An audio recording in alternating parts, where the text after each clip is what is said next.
भारतीय वायुसेना स्वदेशी तरीके से विकसित SAAW यानी स्मार्ट एंटी एयरफील्ड वेपन को धार देने में जुटी हुई है। इस बम के अब तक 10 परीक्षण हुए हैं और सभी परीक्षण में स्मार्ट एंटी एयरफील्ड वेपन ने अपना लोहा मनवाया है।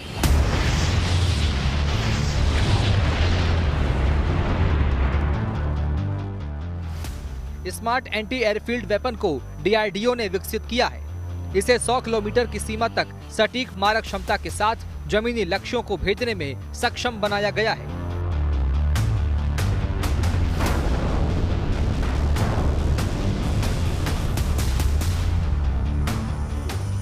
युद्ध जैसे हालात में स्मार्ट एंटी एयरफील्ड वेपन दुश्मन के रनवे, उसके बंकर को आसानी से ध्वस्त कर सकता है।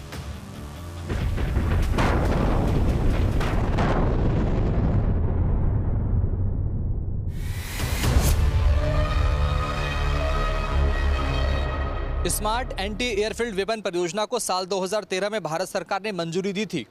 साल 2016 में भारत सरकार के लिए इसका सफल परीक्षण किया गया।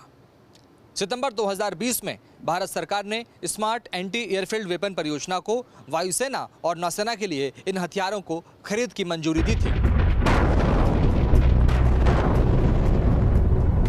भारत के पास एक और स्वदेशी बम है जिसकी ताकत से दुश्मन थर-थर कांपते हैं। नाम है सुदर्शन। DRDO ने सुदर्शन प्रोजेक्ट की शुरुआत साल 2006 में की थी।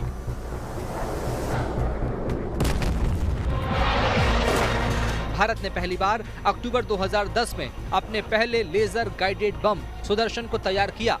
ये बम DRDO की लैब में तैयार किया गया।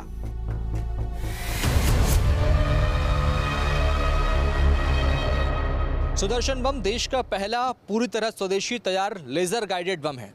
इसे भारतीय वायुसेना के लिए तैयार किया गया है। इसे सबसे पहले भारतीय वायुसेना के MiG-27 में शामिल किया गया। उसके बाद इसे मिराज, जैगवार और MiG-29 में भी शामिल कर लिया गया। सुदर्शन बम की बात करें तो इसकी रेंज करीब 9 किलोमीटर है। अब ADE इसकी रेंज 50 किलोमीटर तक बढ़ाने पर काम कर रही है।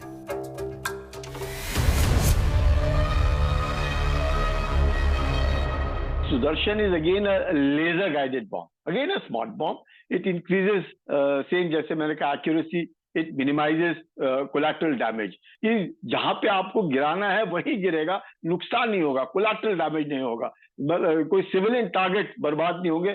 आपने जो भी मिलिट्री टारगेट को डिस्ट्रॉय करना है उधर ही करेंगे। तो बेसिकली सुदर्शन बॉम्ब जो अपना है, this has about 10 metres of accuracy. जहाँ पे आप चाहेंगे उसके 10 मीटर के इलाके में ये गिरेगा।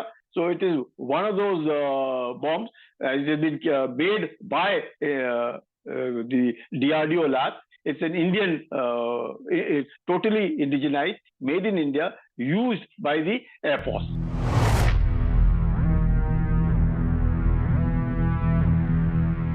लेजर गाइडेड बम बेहद सटीक निशाना लगाने में सक्षम है। इसको सबसे पहली बार वियतनाम युद्ध के दौरान अमेरिका ने तैयार किया था। इसके बाद इसको रूस, ब्रिटेन और फ्रांस ने बनाया था। भारत भी लेजर गाइडेड बम का इस्तेमाल कर चुका है। करगिल युद्ध के दौरान भारतीय वायुसेना ने बंकर में छुपे दुश्मनों पर बम बरसाकर उनकी कमर तोड़ दी थी।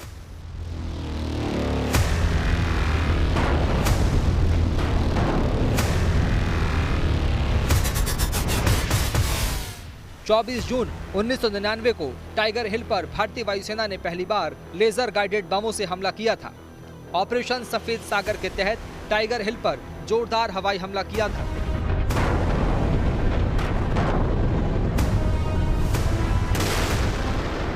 एयरफोर्स के इतिहास में यह पहला मौका था जब युद्ध के दौरान लेजर गाइडेड बमों का इस्तेमाल किया गया। लेजर गाइडेड बमों को इजराइल से खरीदा गया था, जिसे विमानों में फिट करने के लिए इजराइल के इंजीनियरों की एक टीम भारत आई हुई थी।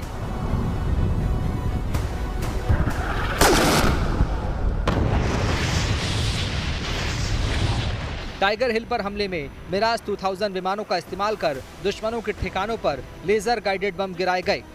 तब वायुसेना की ओर से किए गए हवाई हमले की निगरानी तत्कालीन वायुसेना प्रमुख अनिल यशवंत टिपनिस ने खुद एक विमान में बैठकर किया था। लेजर गाइडेड बमों का इस्तेमाल बहुत सीमित क्षेत्रों को तबाह करने के लिए किया जाता है। इस तरह के हमलों में फाइटर जेट अपने निर्धारित टारगेट को पहचान करता है। इसके बाद उस लक्ष्य पर लेजर बीम छोड़ता है, फिर गाइडेड बम इस बीम का पीछा करते हुए लक्ष्य को भेदता है। इस तरह के हमलों में निशाना चूकने की संभावना बहुत कम रहती है।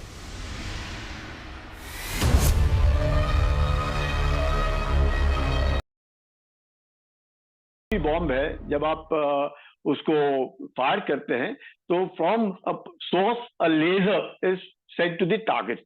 ये जो बॉम्ब है इसमें लेजर डिटेक्टर है, और लेजर डिटेक्टर होने से आपने जब बॉम्ब उसको रिलीज कर दिया है तो ऑटोमेटिकली वो लेजर वो जहाँ से वो बीम रिफ्लेक्ट कर रही है उस बीम को वो पकड़ता है बाय द लेजर डिटेक्टर, और फिर उसके बाद it will bang on and just go and hit the target. So that is why it is called a laser guided bomb.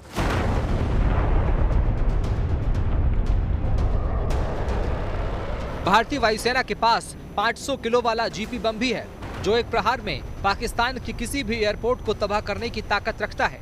दुश्मन के बंकर को नेस्तनाबूद कर सकता है। स्वदेशी जीपी बम को जैगुआर और सुखोई 30 MKI में लगाकर इसका इस्तेमाल किया जा सकता है। जीपी बम के 100 मीटर के दायरे में आने वाला दुश्मन या हथियार को आसानी से तबाह कर सकता है। 500 किलोग्राम वाले एक जीपी बम में 15 मिलीमीटर के 21,000 स्टील के छर्रे हैं, जिसके अटैक से 12 mm स्टील की प्लेट को भेदा जा सकता है।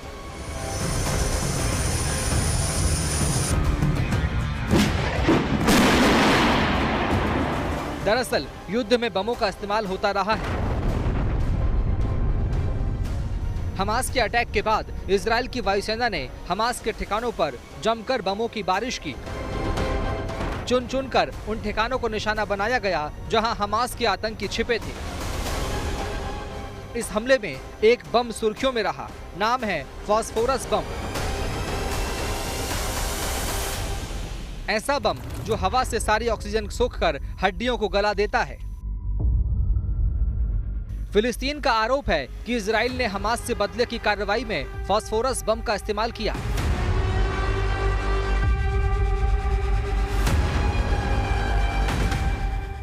सफेद फास्फोरस और रबर के साथ तैयार होने वाला ये केमिकल बम है। दावा है कि ये जहां गिरता है उस जगह की ऑक्सीजन तेजी से सोखने लगता है। कहा यह भी जाता है कि फास्फोरस बम गिरने से लोग दम घुटने से मरने लगते हैं। पानी डालने पर भी ये आसानी से नहीं बुझता।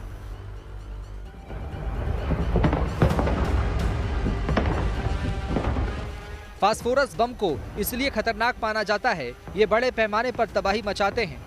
सफेद फास्फोरस हथियारों पर प्रतिबंध नहीं है, लेकिन आबादी वाले इलाके में इनका इस्तेमाल करना प्रतिबंधित है और इनका इस्तेमाल युद्ध अपराध माना जाता है।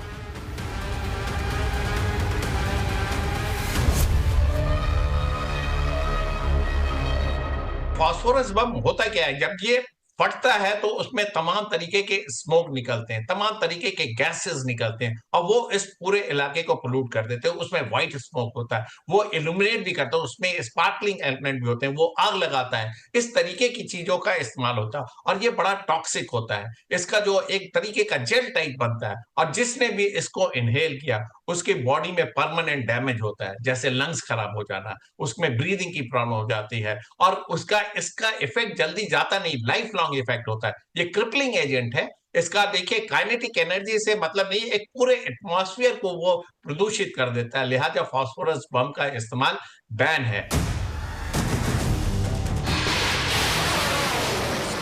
1916 में फर्स्ट वर्ल्ड वॉर की शुरुआत से पहले ऑस्ट्रेलिया के सिडनी में भी कुछ लोगों को सफेद फास्फोरस का इस्तेमाल करते हुए पकड़ा गया था।